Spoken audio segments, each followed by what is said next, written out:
Hello everybody, Active Asshole on Roids here with another glorious rant. Sorry, I just got through eating. That's Active Asshole on Roids. Kryptonite for conservatives.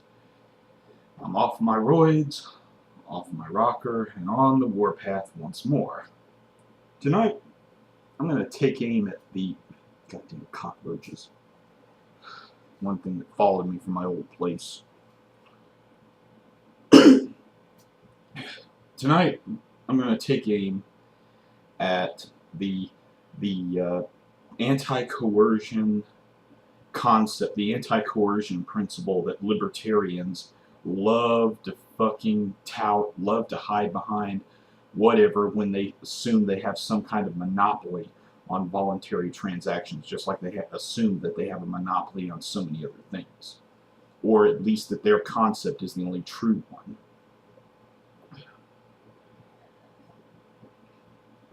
And I'm going to start off by just saying that the libertarian anti-coercion principle is a fucking farce. It's a self-serving thing that libertarians hide behind until they're strong enough to fuck with you. They would love to make their particular concept of anti-coercion in vogue. They would love to propagate this, because it would basically mean getting everybody else out of their way until they can get just strong enough to fuck with the rest of us.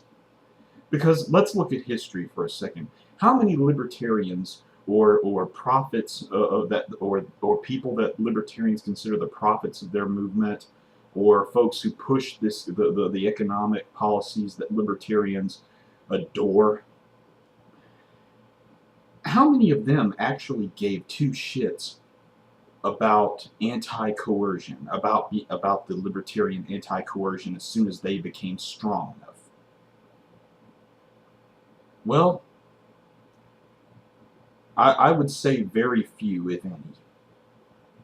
Look at Latin America in the late 70s and early 80s, when every other country was ruled by a right-wing dictatorship that was put in power by Milton Friedman and the Chicago boys, who were pushing what the libertarians wanted to propagate throughout the entire world under the guise of fighting the Cold War. I didn't see anti-coercion there, and neither did the tens of thousands of people who were disappeared, and the tens of thousands more who were just outright massacred in the streets of Buenos Aires and Argentina and Bolivia, Brazil. I mean, there were over 100,000 people killed in Brazil, for crying out loud, with the explicit knowledge of U.S. corporations who were supporting Milton Friedman and his little band of reactionary nut jobs, the Chicago boys in that region of the world. Let's not forget Pinochet having the most comprehensive concentration camp system in the entire world since the end of the Second World War. Gotta love that whole anti-coercion principle. Oh yeah, just get rid of government in the economic sphere and freedom will reign everywhere. Ooh-ee, ooh-ee. Again, if libertarianism, if a fully libertarian society were perfect, then a little bit of libertarianism would have greatly improved the situation, but it didn't. A little bit of libertarianism created more problems. Now, for those libertarians who turn around and say, oh, but Matthew, or should I say, well, damn it, I said my first name. Well, actually, my first name is common knowledge at this point, but active asshole, what do you mean? What do you mean? That doesn't count because it's not true libertarianism. It's not a true libertarian system in all shape and form and fashion. It's not true. It's not true. It's not perfect or orthodox enough, so it doesn't count.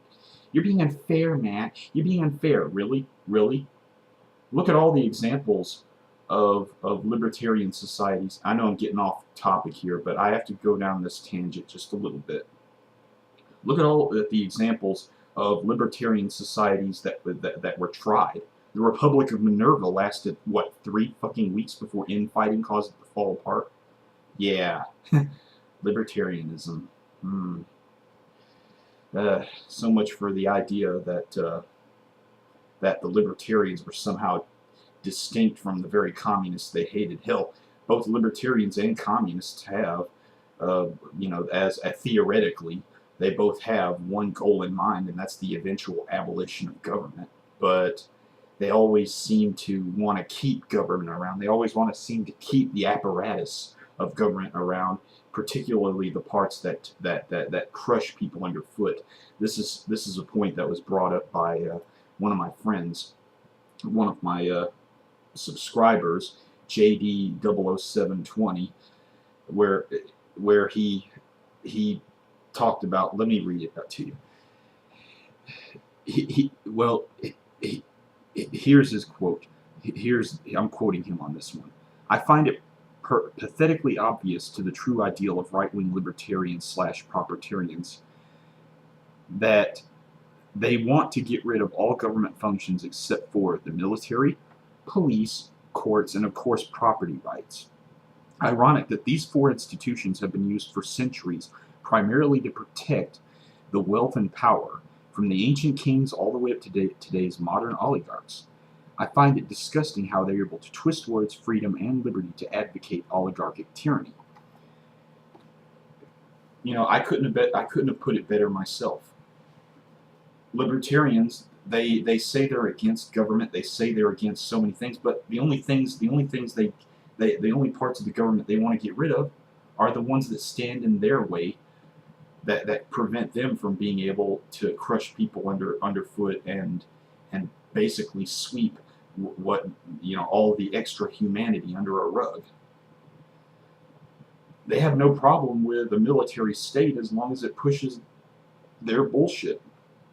Hell, Paul Bremer's Iraq, where they were trying to privatize vast swaths of Iraq's public sector, and where they after the invasion they allowed the rioting to go on 3 extra weeks in the hopes of using it to help erase the old regime, erasing the old regime and getting rid of the collective memory, the culture, thousands of years of culture, so they could start from scratch. I mean, that just the damage there done, and this. And let's not forget apartheid in South Africa and Milton Friedman's little escapade over in that part of the world too. Yeah. Oh, we're libertarians. We're not racist. We're not racist. Sure, you're not racist.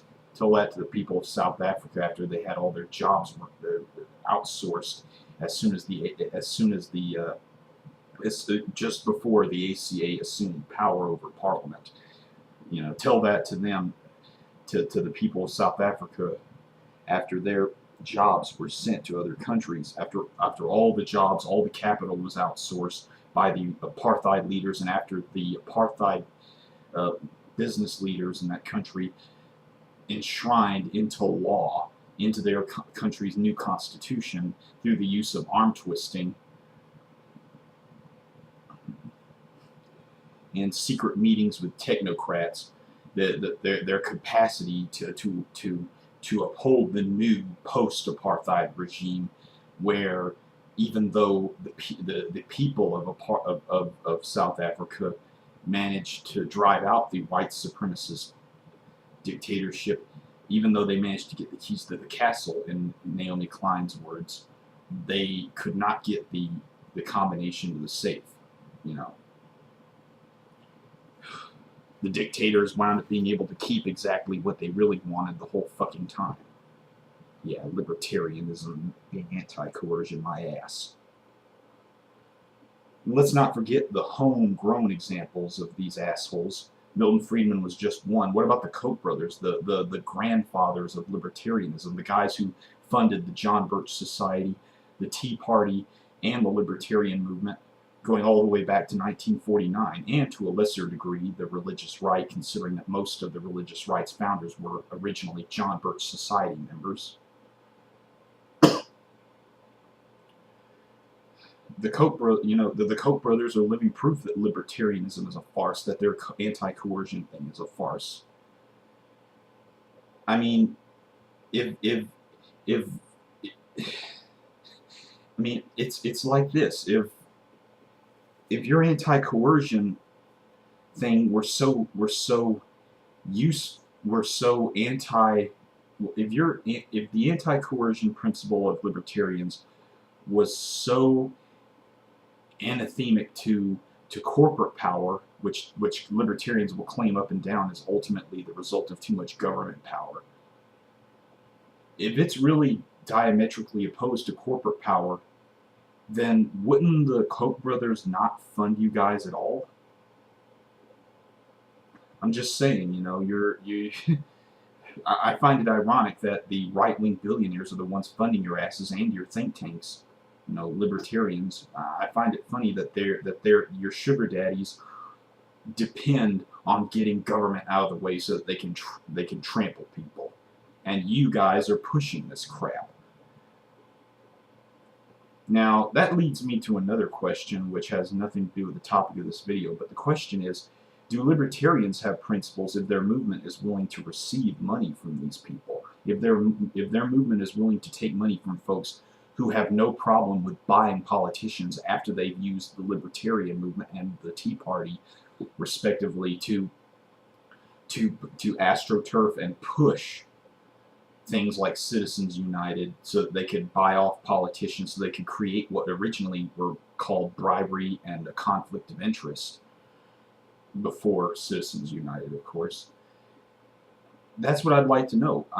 My question is, do you guys really do libertarians even give a shit? I know I keep switching between first and third person. I can't tell whether I want to talk to my audience or talk to my ideological enemies. But, you know, I can't make up my mind on that one. I mean, because I know I'm gonna get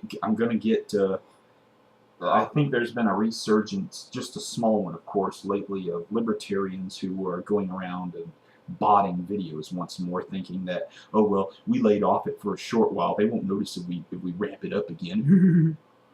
Yeah, I never actually took my eyes off of that, and I don't think anyone else has dropped their guard either. But again, the anti-coercion principle, it's you know, it's a load of horse shit. It's a load of horse shit that libertarians hide behind, which ultimately only serves one purpose, and that's to keep people and the feds, you know, to justify keeping other people and the feds off their back until they can become the next Koch brothers, and then they can go on and try to create their own little fiefdoms of power.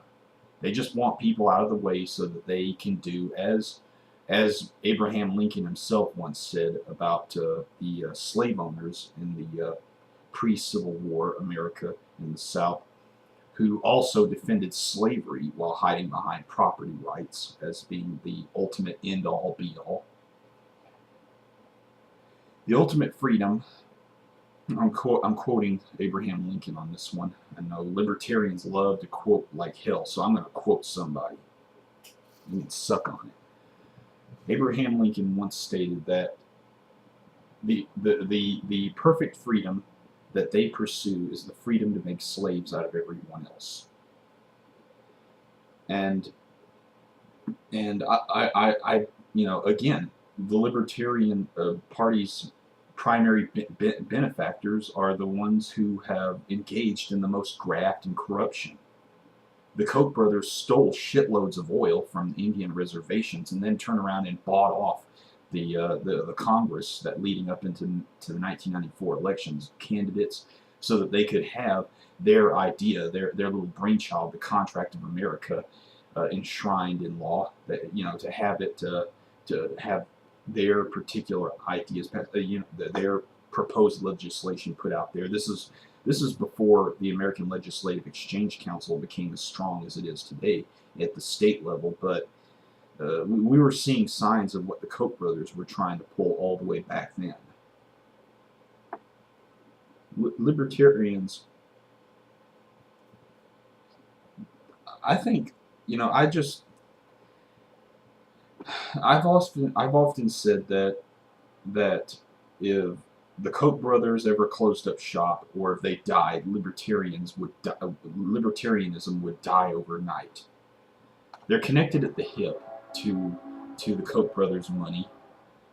Their school of thought is it survives only because a few billionaires that benefit from their economic policies continue to pump money into them.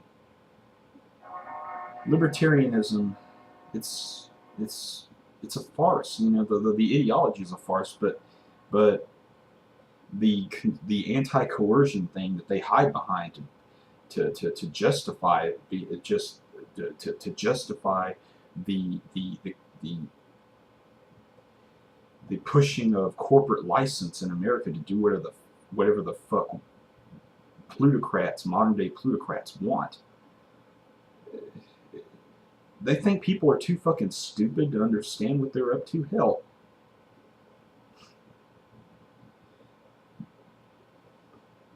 just, you know. But I don't know what to say. As one of my friends once said, libertarianism, you know, libertarians, they're like concrete. They're mixed up and set in their ways. You can't change their mind. The only thing we can really do is marginalize the living fuck out of them any way we can.